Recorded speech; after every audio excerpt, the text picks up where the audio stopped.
especially when I'm making music and especially when it's really fun, it makes me really feel like a Spice Girl again, you Yeah. know? Right. Okay. So we've got a few things to go through. Obviously, we're celebrating the fact that you are back with brand new music. It's called Sweat.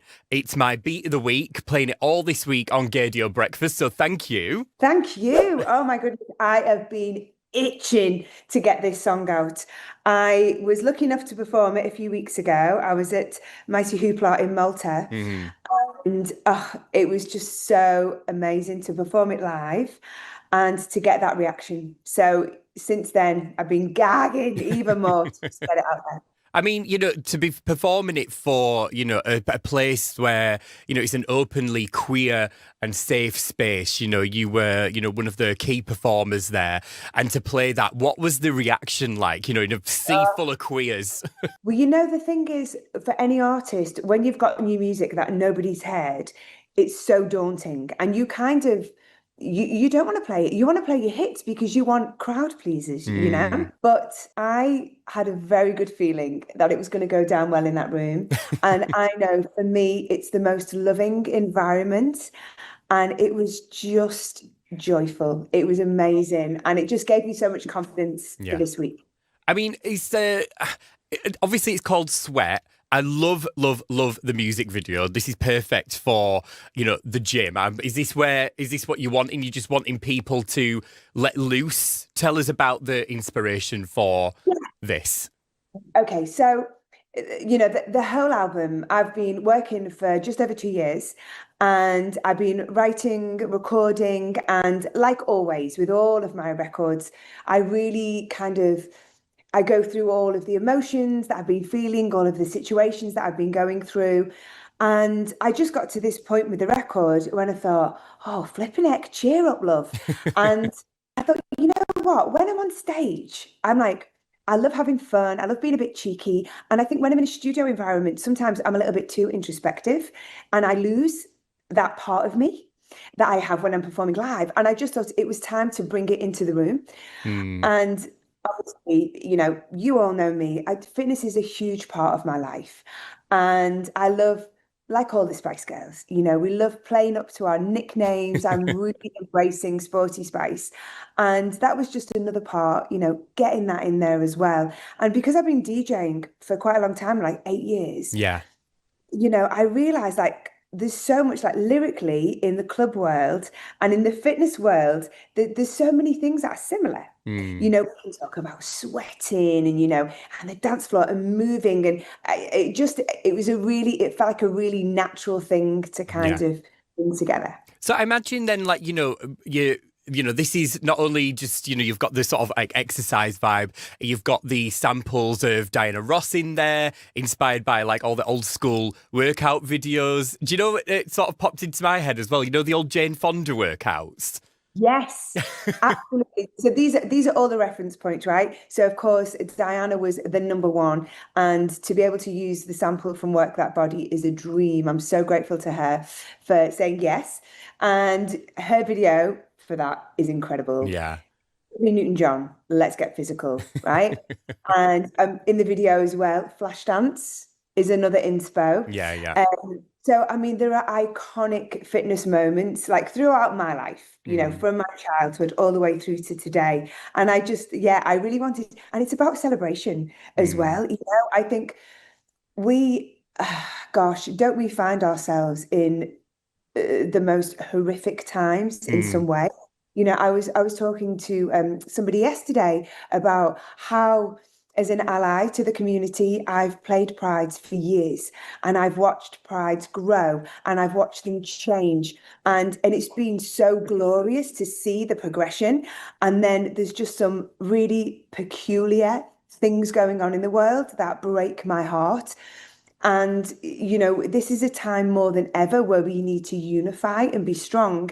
And I think, the community, which I adore, mm. always does that with joy. Do you know what I mean? With humor. That's kind of like that's our strength. Yeah. And that's what I wanted this music to be. Sometimes we need to be taken away from the stresses and strains and the darkness that's out there. Mm. that was what was really important for me in this music as well. Exercise and fitness, it's not just something that is important to you. You said that, club space, you're a DJ, are super important as well.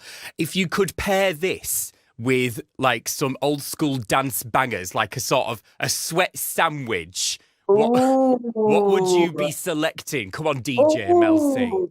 Do you know what just jumped into my head? Go on. Absolute classic. I Feel Love.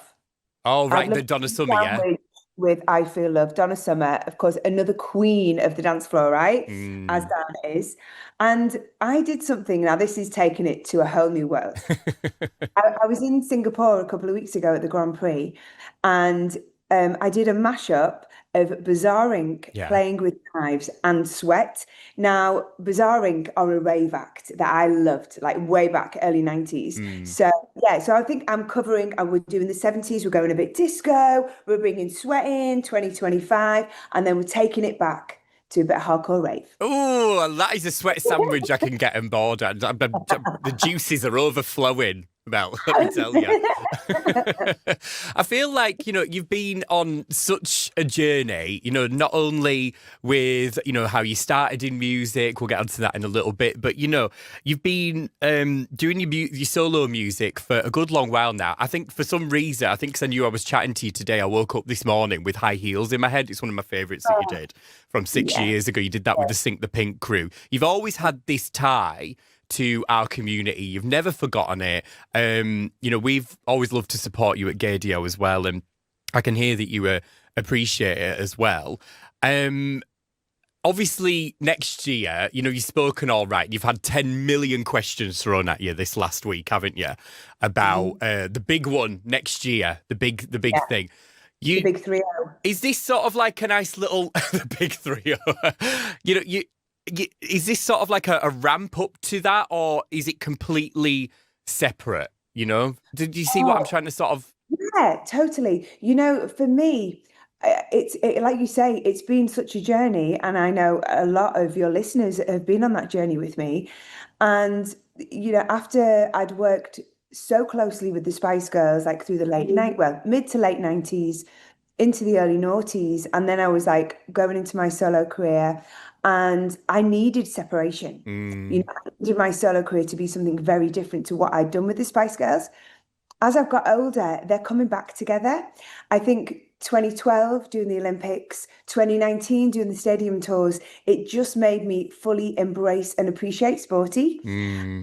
And that, so now for me, it's like I think I used to have a time when I had these separate sides to my personality, but now they are all just big, like one big hot mess. I'm a solo artist, I'm a Spice Girl, I'm a mum, I'm an ally, I'm all of these things all of the time. Mm, So especially when I'm making music, and especially when it's really fun, it makes me really feel like a Spice Girl again, you yeah. know? Let's get into what we can expect from this album, because I'm really loving that you've called it a new era. I know that you've done a lot of sort of like dance pop and things like that. You've gone in and out of different styles, ever since you first started going solo, you've done everything from, like your collabs with Left Eye, Brian Adams, you've done dance, ravey tracks, you've literally done everything. I'm really loving this high energy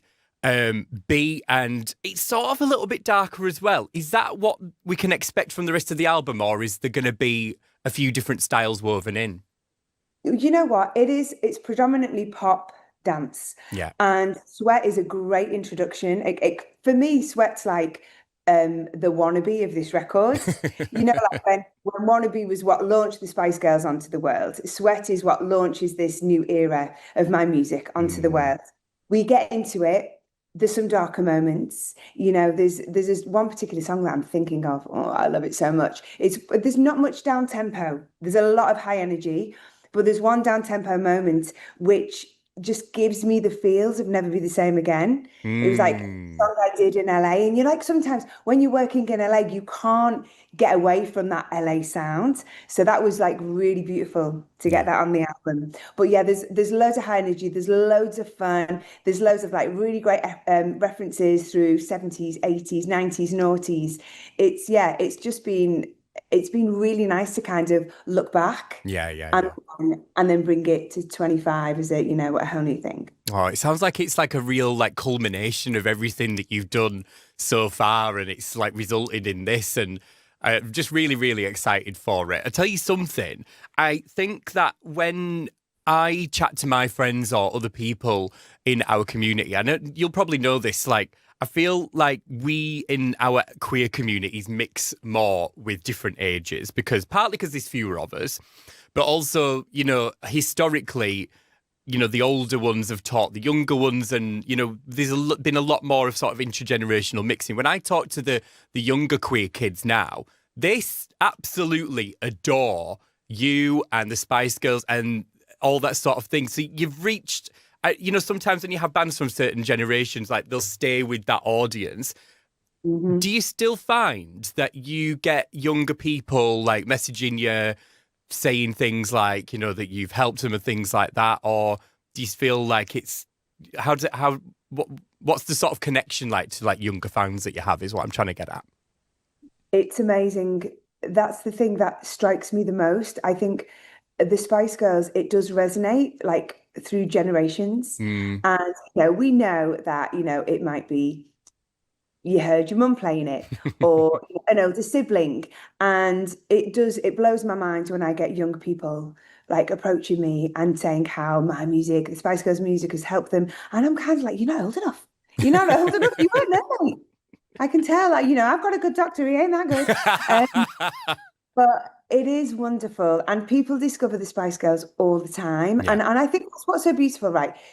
Time evolves, doesn't it? And everything changes. But I think one of the really beautiful things about the time that we're living in is like age is becoming less of a thing. I know like the gap between myself and my daughter it's less now. We like doing the same things. We have a good gossip. It doesn't feel like that distance that there used to be between parents and children. And yeah, and I feel that across the board. I'm just really, really happy that you are an inspiration to all sorts of different people, ages. And I am glad as well that you mentioned that it does seem to be less important as we're going on. It feels like progress, perhaps. Can we tentatively say that? Yeah, you know what? I hope so. Well, flipping heck, I need it to be. Don't have my age making pop music, but yeah, it feels really true. I just feel like, and also, we're looking after ourselves more. We understand more about what we need to thrive as humans. So it's like we're all, yeah, we're doing all right. We're doing all right in some ways, but in other ways, people need a bit of a talking to. Yeah. Who would you give a talking to right now? Oh, Go on, I know. I won't get myself in any hot water. Well, we want You another know. rerun of that. Was it the Brits Award when it came round that video when you were saying, "Come on, Liam, if you think you're hard enough." Yeah. Yeah. I mean, yeah, there's so many wonderful things in the world, and yeah, let's shine a light on that Yeah. and not give any power to the bullshit. I love that, and I think that that's really, really important to say. Actually, in a world that can feel very dark, sometimes to combat it is with light rather than equal amounts of darkness. Yes. Um, Fully. Wonderful. At that point, I think we can leave it there until the album comes out. At which point, I'll be throwing my fishing line and be like, please come back. Let's have another natter, and we can really delve into the album. For the meantime, we'll make do with Sweat and the many Easter eggs and nuggets that you've given us about what might or probably something coming next year. Yeah, well, thank you so much. And I can't wait because honestly, this album I know all artists say this, oh, it's my favorite album, but this one is special. Yeah. And I think it will be appreciated by lots of your listeners. So I can't wait to share it with you. Are you hoping to tour it? Hell yeah, absolutely. Well, I'm playing Brixton. We've announced Brixton, it's not until next year. It's next October, actually. It's ages away. But yeah, you know me. You guys know me. I love playing live. I'm sure I'll see you at many prides in the summer. Right, okie dokie then. Well, fingers crossed it'll be possibly a Manchester Pride. We don't know what's happening with them at the That moment. would be, oh, okay. But a Pride would be lovely. Thank you very much, Mel C. And have the most gorgeous weekend celebrating this wonderful track. And speak soon. Thank you very much. See you soon. All right. Mwah. Thank you.